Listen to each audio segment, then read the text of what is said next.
So the decline is about 49% drastic, precisely.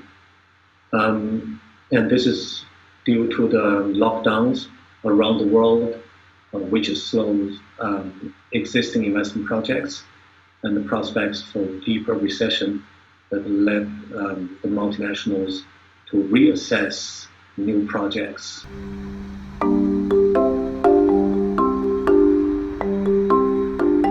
And FDI flows remains relatively stable, and for the first half of the year, the decline was really modest.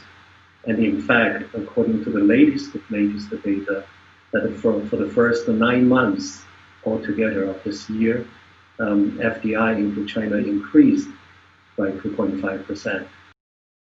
China was one of the very few countries that was among the first to control the pandemic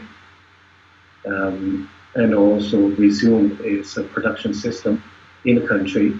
In the meantime, the Chinese government put in place effective measures to retain investment, to service the operations of the multinationals operating in the country, and also putting in place new measures to track investment.